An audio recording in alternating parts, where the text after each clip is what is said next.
ભગવાન કૃષ્ણ કનૈયો એક બાજુ 7 અક્ષોની સેના છે પાંડવો તરફે અને એક બાજુ કૌરવો તરફે 11 અક્ષોની સેના છે. અને અર્જુને ભગવાન કૃષ્ણને એટલું કીધું કે મારે એકવાર મારી સામે કોણ લડવાનું છે, મારે કોની સામે યુદ્ધ કરવાનું છે એ મારે જોવું છે. એટલે બે સેનાની વચ્ચે ભગવાન કૃષ્ણચંદ્રમણી આજ અર્જુનના સારથી બન્યા છે અને રથને બે સેનાની વચ્ચે હાંકતા જાય છે. રામ અર્જુન નજર કરતો જાય, કાકા છે, મામા છે, ભાઈ છે, ભત્રીજા છે, ભાણેજ છે, ગુરુ છે, બ્રાહ્મણો છે, કોની સામે હથિયાર ઉપાડું? હે કનૈયા, મારાથી નહીં બની શકે, આ હું નહીં કરી શકું. અને ગીતાનો જે વિષાદ યોગ છે એ અમારો ચારણ કવિ લખે છે કે પિતામહ ભીષ્મને દ્રોણ ગુરુ ખરા, ઉજળા કુળના પૂજન છાજે, વડીલ પૂજનીકની ઉપરે કેશવા, મારે ધનુષ ઉપાડતા પિતૃ લાજે. હું નહીં યુદ્ધ કરી શકું, કોની સામે હું હથિયાર ઉપાડું? હે કનૈયા, મારાથી આ નહીં થઈ શકે. અર્જુન મીડો છે થાર થાર થાર થાર ધ્રુજવા. આજે જેને ઇંગ્લિશમાં ડિપ્રેશન કહેવાય છે એ અર્જુન ડિપ્રેસ થઈ ગયો છે, વિષાદ ઘેરી વળ્યો છે. કોની સામે મારે યુદ્ધ કરવું અને ટુકડા ધરતી માટે યુદ્ધ કરવું? આ મારાથી નહીં બની શકે. અને ભગવાન કૃષ્ણ એને સમજાવે છે કે અર્જુન, 6 જણાને આત્તાઈ કહેવામાં આવે છે. અગ્નિદાત, વિષદાત્તનાર, ક્ષેત્રદાર, ધનહાર, બહોરી બકારત શસ્ત્ર કહી, અવધ વધ ષટકાર. અગ્નિદાત, વિષદાત્તનાર તમારા કુળમાં કુટુંબમાં આગ લગાડે, તમને મારી નાખવા માટે દગો કરીને તમને આગ લગાડે. અગ્નિદાત, વિષદાત્તનાર તમને મારી નાખવા માટે ઝેર પીવરાવે. ક્ષેત્રદાર, ધનહાર તમારી આજીવિકાનું સાધન ચોંટી લે. અને તમારી પત્નીની ઉપર ચારિત્રની ભ્રષ્ટ કરવા માટે થઈ અને એની સામે કુડી નજર કરે. અને બહોરી બકારત શાસ્ત્ર ગ્રહી અને યુદ્ધમાં સામે આવીને પડકાર કરે. ઈ ન મારવા યોગ્ય હોય તો પણ હે અર્જુન, એને મારી નાખવામાં પાપ નથી. એક અંગ હોય, એક અંગ હોતે દોષ નાહી કૃષ્ણ કહે. એક અંગ હોય તો એનો વધ કરવામાં દોષ નથી એમ કનૈયો કહે છે. અને કુરુ ષટ અંગ આત તાઈ તે અધાઈ હે. આ કુરુ કૌરવમાં તો છે 6 અંગ ભેળા થયા છે. લાખાગ્રહમાં અગ્નિ લગાડવામાં આવી, તમને ઝેર નાખીને મારી નાખવાનો પ્રયત્ન કરવામાં આવ્યો. ભરી સભામાં દ્રૌપદીના ચીરને જોઈટ્યા. હસ્તિનાપુરની તમારી ગાદી લઈ લીધી અને આજ તમારી સામે પડકાર કરી અને રણ મેદાનમાં ઉભા છે. અને હે અર્જુન, હવે ક્ષાત્ર ધર્મ ભૂલી અને તારે પારોશના પગલા ભરવા હોય તો મારી ના નથી. છતાંય અર્જુનને સગા વાલા મિત્રો, સ્નેહીઓ, કુટુંબ, ગુરુ નો એટલો બધો મોહ છે કે અર્જુન યુદ્ધ કરવા માટે તૈયાર નથી થતો. કૃષ્ણ એમ થયું કે આ હવે કઈ તૈયાર થાય? હું કોણ છું હજી આ ઓળખતો નથી મને. અને યથા નદી નામ બહવમ વેગા સમુદ્ર મેવાભિમુખા દ્રવંતી તથા તવામિ નર લોક વીરા વિશંતિ વક્રાંડ વિજ્વલંતી વાયુર્યમોગ્નિ વરુણા શશાંકા પ્રજાપતિ સ્વમ પ્રપિતા મહ છે. હે કૃષ્ણ, હે યાદવ, હે સખેતી ગજાનતા મહિમાનમ તવેદમ. આ ગીતાના શ્લોક છે ભગવાનના વિરાટ રૂપના. યથા નદી નામ બહવમ વેગા સમુદ્ર મેવાભિમુખા દ્રવંતી તથા તવામિ નર લોક વીરા વિશંતિ વક્રાંડ વિજ્વલંતી. જેમ ભગવાન કૃષ્ણચંદ્રમણીએ વિરાટ રૂપ ધારણ કર્યું અને ધરતીની માથે હોય કિંચ પાણી પડી ગયું હોય ને ગંગા ને યમુના ને તુંગભદ્રા ને કાવેરી ને કૃષ્ણા આ બધી નદીઓ ગાંડી થઈ અને અડેડાટ કરતી જેમ સમુદ્રમાં ઓરાઈ જાતી હોય એમ 18 અક્ષરની સેના છે ભગવાન કૃષ્ણના મોઢામાં હોમાઈ જાતી જોઈ અને રૂવાડે રૂવાડે ભગવાન કૃષ્ણને દેવતાઓ જોયા ત્યાં તો પગમાં પડી ગયો. વાયુર યમોગ્નિ વરુણ શશાંક પ્રજાપતિ સ્વમ પ્રપિતામહે. કૃષ્ણ, હું તારું કેટલું વર્ણન કરું, મને ખબર નથી પડતી. તું આજ મને બ્રહ્માના બાપના બાપ જેવો લાગે છે. આ સિવાય મને કાંઈ બીજું આવડતું નથી. વાયુર યમોગ્નિ વરુણ શશાંક પ્રજાપતિ સ્વમ પ્રપિતામહ ચ. હે કૃષ્ણ, હે યાદવ, હે સખેતી. હે કૃષ્ણ, મારી ભૂલ હતી. આજ દી સુધી મેં તને મામાનો દીકરો માન્યો, મેં તને ભાઈ માન્યો, મેં તને ભાઈબંધ માન્યો, પણ એ બધું અજાણતા મહિમાનમ તવેદમ, એ બધું મારાથી અજાણતા થઈ ગયું. આજ મને ખબર પડી કે હવે હું યુદ્ધ કરવા માટે તૈયાર છું. કૌરવોની સભામાં કુરુગુરુ કૃપાચાર્યને બોલાવીને પિતામહ ભીષ્મ કહે છે કે મહારાજ જુઓ તો દુર્યોધન મહારાજને કેટલા દિવસની ઘાત છે.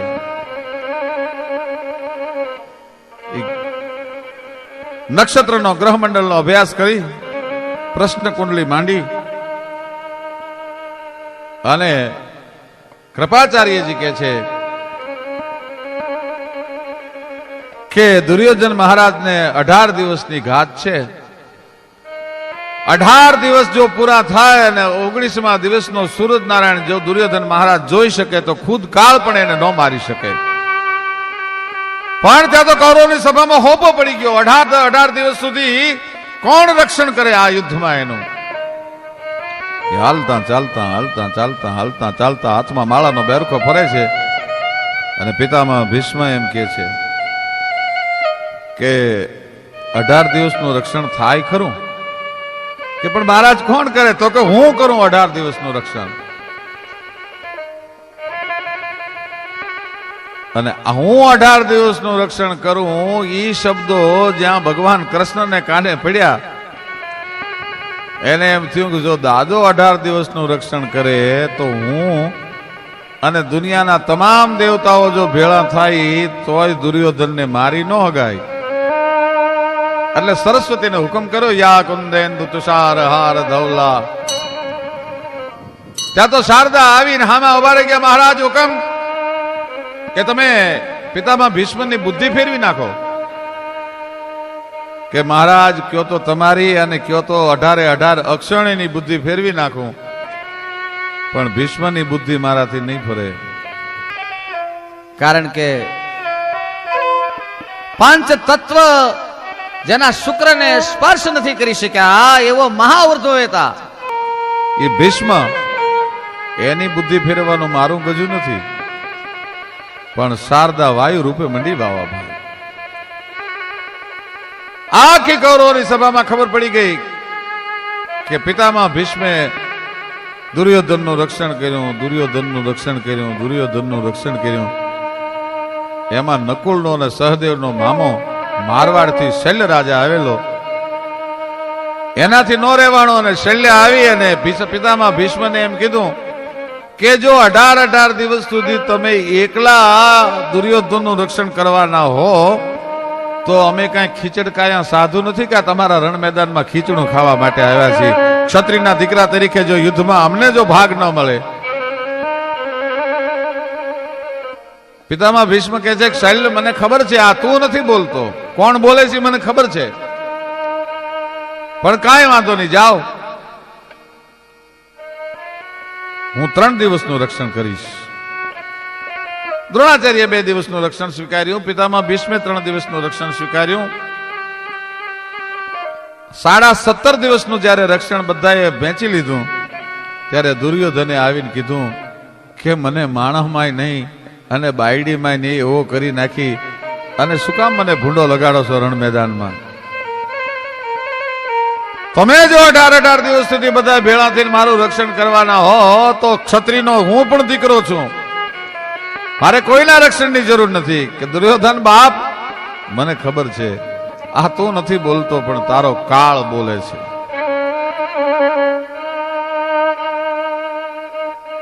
અને દુર્યોધને મેણું માર્યું કે હા એ તો મને ખબર છે દાદા, તમે કનૈયાની માયાજાળમાં ફસાઈ ગયા છો.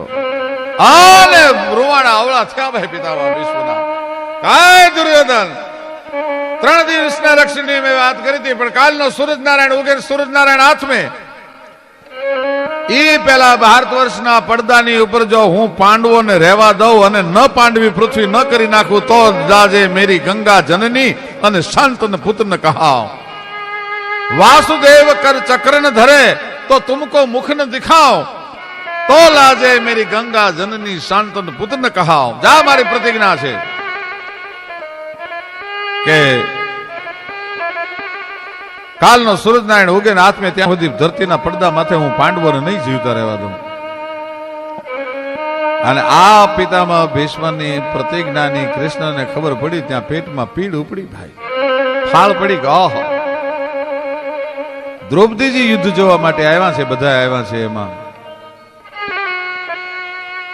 એમાં દ્રૌપદીજીને કનૈયાએ અડધી રાતે બોલાવીને તંબુમાંથી એટલું કીધું, બેન રથ તૈયાર છે, મારી ભેળા આપને પધારવાનું છે. પણ કે ભૈયા અત્યારે? તો હા અત્યારે બેસી જાવ રથમાં. રથમાં બેસીને પિતામહ ભીષ્મનો જ્યાં તંબુ છે ત્યાં આવ્યા. પિતામહ ભીષ્મનો માળાનો વેરખો ફરજ છે. પ્રણમમ તુહિ આદિ અનાદિ પ્રણમમ કયો હૈ તુહિ જીવ માજા સક્રમમ. ત્રિલોકના નાથનું આરાધન કરે છે. ચર્મચક્ષુ બંધ થઈ ગયા છે, અંતરના કબાટ ખુલી ગયા છે અને ત્રિલોકના નાથની હારે પિતામહ ભીષ્મ વાતો કરે છે. આગળ કૃષ્ણ ઉભા રહ્યા અને દ્રૌપદીજીને ઈશારાથી કીધું જાઓ દાદાને ખોળો પાથરીને પગે લાગો. એ દ્રૌપદીજી આવીને દાદાને હાડીનો પાલવનો છેડો આમ લાંબો કરીને પગે લાગ્યા. રામ દાદાની આંખ ઊંચી થઈ, અખંડ સૌભાગ્યવતી ભવ. હા ને દ્રૌપદીએ ખાડ ખાડ ખાડ ખાડ દાંત કાઢ્યા ભાઈ. અરે બેટા, તમને અખંડ સૌભાગ્યવતીના આશીર્વાદ આપું છું ને તમે દાંત કેમ કાઢો છો? કે દાદા તમે તો પ્રતિજ્ઞા લીધી છે, કાલનો સૂરજનારાયણ ઉગે ને હાથમે એ પેલા દુનિયાના પડદા ઉપર હું પાંડવોને નહીં રહેવા દઉં, અને પાછો મને અખંડ સૌભાગ્ય આશીર્વાદ આપો છો. કે આ કામ કાળિયાનું હોય, આ કામ કૃષ્ણનું હોય. કૃષ્ણ એ હાકલ કરી ત્યાં હાથ જોડીને આવીને ઉભા રહી ગયા. જી દાદા, કે તે મારી પ્રતિજ્ઞા તોડાવી છે, પણ જા હું ગંગા પુત્ર પ્રતિજ્ઞા કરું છું. તે એવી પ્રતિજ્ઞા કરી છે ને હું હાથમાં હથિયાર ધારણ નહીં કરું. તો કે હા, કે તો કાલનો સૂરજનારાયણ ઉગે અને કાલનો સૂરજનારાયણ હાથમાં. હવે પાંડવોને તો મેં દ્રૌપદીને અખંડ સૌભાગ્યવતીનો આશીર્વાદ આપી દીધો, એનું રૂવાડું ખાંડું નહીં થવા દઉં. પણ તે એવી પ્રતિજ્ઞા કરી છે કે હું હાથમાં હથિયાર નહીં ધારણ કરું, અને કાલનો સૂરજ ઉગે ને હાથમે ઈ પહેલા જો તારા હાથમાં હથિયાર ન ધારણ કરાવું, વાસુદેવ કર ચક્ર ન ધરે તો તુમકો મુખ ન દિખાવ, તો લાજે મેરી ગંગા જનની અને શાંતન પુત્રને કહાવ. કાલ જો તને હાથમાં હથિયાર ન ધારણ કરાવું તો મારી જનેતાની માથે ફિટકાર વરસાવજે. હાથમાં હથિયાર ન ધારણ કરાવું તો મારી જનેતાની માથે ફિટકાર વરસાવજે. અને બીજે દિવસે યુદ્ધનો મોરચો મંડાણો ભાઈ. હામાં કડી બાજુતા પેરંબા પીઠ ઉથરડીકા મેરી ગાયા થડીકા જોટાણા છેડા દિગ પાળા ધીયા ફાળે ચાડી જગ ડોળે ઢાળે મેદની ચકોર. ત્યાં તો ધંધર લાગ્યા લંકા વાળા રામ જેમ દાજા કોરુવા પાંડવા જુદ મસાયા કૃષ્ણ ગાયા પૃથ્વીરાજે બોલી ભોગ દીતા હતા એવા ફેર પાછા કરું વેડા વાળા ભૂખ્યા જગાયા ગીતરાણ ઝપટ મંડી બોલવા ધીંગાણામાં. પણ આજ જે દાદો લડે છે મહાકાળ હામો લડતો હોય એમ લડે છે દાદો. અર્જુનના રથને પોતાના તીરથી આખો સરાપંજર કરી નાખ્યો છે. કૃષ્ણ અર્જુનને એમ કે છે કે અર્જુન કેમ નથી એક પણ બાણમાંથી તીર છોડી શકતો? કે મને ખબર નથી પડતી, પણ દાદાની સામે જઉં છું ને ત્યાં મારા ગાત્રો શિથિલ થઈ જાય છે. 165 વર્ષની તેદી પિતામહ ભીષ્મની ઉંમર હતી અને 62 વર્ષનો અર્જુન હતો. સંજય કહત એક ગાંધી તે મહાવીર ખાંડવ પ્રજાર્યો તહા સુન હે બખાન મેત દૈવ દૈત્ય નાગ કોટા બધી તે લરાજ ઉતે હિતે મેઘ બુંદન रुकायो व्यमथान में ऐसी चपलाई तापे छाई चपलाई ऐसी तारिन पे वृद्ध गंगा पुत्र की निदान में ये नैन पिता ध्यान में तो सारथी अज्ञान में जो बान रहे मानवे पकुआ कटे पान में. અર્જુનની કે છે કે બાણ ચલાવવાની એટલી બધી ચપળતા હતી કે ઇન્દ્રનો ખાંડવ વન બાળ્યો ને ઇન્દ્ર જે દિવસે અર્જુનની માથે ક્રોધાયમાન થયો ને બારે મેઘ ધરતીની માથે ખાંગા થઈ ગયા ત્યારે અર્જુને એવા બાણ ચલાવ્યા હતા કે ધરતીની માથે મેઘરાજાનું એક બૂંદ નહોતું પડવા દીધું. ऐसी चपलाई तापे छाई चपलाई ऐसी तारुन पे वृद्ध गंगा पुत्र की निदान में पितामह पार्थ को प्रबल प्रहार पेखी पार्थिव अनेक एक एक ना अरोरो हन अर्जुन उदार बल अस्त्र को बिसारी बैठो वामपान लेके आज अर्जुन પોતાની શસ્ત્ર વિદ્યા ભૂલી ગયો છે. પિતામહ પાર્થ કો પ્રબલ પ્રહાર પેખી પાર્થિવ અનેક એક એક ના અરોરો અર્જુન ઉદાર બલ અસ્ત્ર કો બિસારી બેઠો વામપાન ધારી હાથની વાલ પર એમ નામ ધનુષ રહી ગયું છે. આખો રથ સરાપંજર થઈ ગયો છે અને દાદો આ દ્રશ્ય જોવે છે પણ હજી કૃષ્ણ ગભરાતો નથી. દાદાને જે દ્રશ્ય જોવું છે એ દ્રશ્ય હજી સર્જાતું નથી. અને ભાઈ પિતામાં ભીષ્મે મોઢામાં ખુલ્લી તરવાર લીધી અને કાન સુધી ફણસ ખેંચીને તીર ચડાયું ભાઈ અને પેંજની પે દિયો પગ તો પેંજની હિલાઈ ગઈ. રથની પિંજણીની માથે પગ મૂકી અને દાદાએ વસુંધરાના કાળજાની માથે પગ જ્યાં મૂક્યો તો થરાક થરાક થરાક વસુંધરા થવા માંડી, લરજવા માંડી ગઈ વસુંધરા ભાઈ. દિગ્બાળો ગોઠણીયા ભેર થઈ ગયા. એને એમ થઈ ગયું કે આજ વસુંધરાના છેડા મારા દાઢમાંથી છૂટી ન જાય એટલા માટે દિગ્બાળો વસુંધરાના ધરતીના છેડા પકડીને ગોઠણીયા ભેર થઈ ગયા. સૂરજનારાયણ રથના ઘોડાની લગામો હતાણ કરી લીધી કે આજ કદાચ દાદાનો હાકલો સાંભળી અને મારા ઘોડા દિશા ન ચૂકી જાય. અને ગડગડતી દોટ મૂકી અર્જુનના રથની સામે. ત્યાં તો કૃષ્ણ ઠેકી હેઠો ઉતરી ગયો ભાઈ. અર્જુન એ અર્જુન કહેતા અર્જુન રથમાંથી એક બાજુથી ઠેકીને નીચે પડી ગયો. આજ કૃષ્ણ છે એ રથનું પૈડું ખેંચવા માટે પ્રયત્ન કરે છે પણ નૈન પિતા ધ્યાન મેં તો સારથી અજ્ઞાન મેં જો બાંધ રહે મ્યાનવે પખુવા કટે પાન મેં. એક ધારા નૈનો છે એ દ્રષ્ટિ છે એ પિતામહની સામે લાગી ગઈ છે. કદાચ જો મારી દ્રષ્ટિ ચૂકી જાવ અને અર્જુનને દાદો મારી નાખે તો કૃષ્ણ રથનું પૈડું ખેંચવાનો પ્રયત્ન કરે છે પણ રથનું પૈડું દાદાની સામે નજર છે એટલે ધૂળથી મુઠ્ઠીયું ભરાઈ જાય છે અને દાદો મરક મરક મરક મરક દાંત કાઢતો કાઢતો દોટ મૂકીને રથની સામે આવે છે અને છેલ્લો હાકલો કર્યો. એ હાકલો કરતા કૃષ્ણે રથના પૈડાને ખેંચી લીધો ને આંગળીને વેઢે ચકર ચકર ચકર ચકર ચડાયું ભાઈ. ત્યાં પિતામાં ભીષ્મે કૃષ્ણના ચરણોમાં હથિયાર ફેંકી દીધા અને કૃષ્ણને પિતામાં ભીષ્મ એટલું કહે છે કનૈયા મારે તો તને વ્યાકુળ જોવો તો તારા શરીરની ઉપર લોહીના ડાઘ હોય, તારા માથાની લટું વિખરાઈ ગઈ હોય, તારું પિતાંબર છૂટીને ધરતી ઉપર પડી ગયું હોય અને તું આકુળ વ્યાકુળ થઈ ગયો હોય ઈ મારે જોવું. તું કેમ દોસ્ત ક્ષત્રિયો કહેવાય ખબર પડી ને, હાથમાં હથિયાર રહેવું પડ્યું ને. आप कियो के शस्त्र बिना भूमि हरि हो सब भार तो हमें क्षत्रिय का ना गिने अब बोले हूं बचन विचार. आया कई व्रजनी बाळाओना वस्त्रो लईने जाडवा पर नहोતું ચડી જવાનું કન્हैया. આયા તો સામે મહાકાલને થોભાવી દે એવા ક્ષત્રિયોની સામે લડવાનું હતું. आप कियो के शस्त्र बिना भूमि हरि हो सब भार तो हमें क्षत्रिय का ना गिने अब बोले हूं बचन विचार. विचार કરીને જવાબ આપજે. ત્યાં તો ડારી ચક્ર હરિ હંસ દિયો અને કિય ઉત્તર બ્રિજરાજ તોરી પ્રતિજ્ઞા મોર મેં તોર પ્રતિજ્ઞા કાજ. હે ભીષ્મ હું તે યુગે યુગે મારા ભક્તોની પ્રતિજ્ઞાને સાચવવા માટે થઈ અને મારી પ્રતિજ્ઞા તોડતો આવ્યો છું. દારી ચક્ર હરિ હંસ દિયો કિય ઉત્તર બ્રિજરાજ આજ મોર પ્રતિજ્ઞા જાત હૈ તોર પ્રતિજ્ઞા કાજ. અને હજારોના રક્તથી રંગાણેલી રાજગાદી ઉપર યુધિષ્ઠિર મહારાજને મન માનતું નથી, પોતે ઉદાસ રહે છે. ઉત્તરાયણના સૂર્યની રાહ જોઈ અને બાણશૈયા પર પિતામહ ભીષ્મ પડ્યા છે. કૃષ્ણને યુધિષ્ઠિર એમ કે છે હાલો ને આપણે દાદા પાસે જઈએ.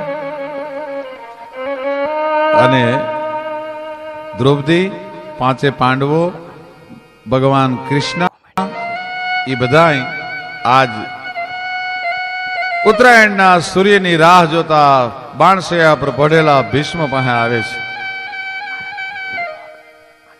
જ્ઞાનની વાતો કરે છે. એમાં દ્રૌપદી મરક મરક મરક મરક મરક દાંત કાઢે છે. દાદાની નજર ગઈ દ્રૌપદીની સામે.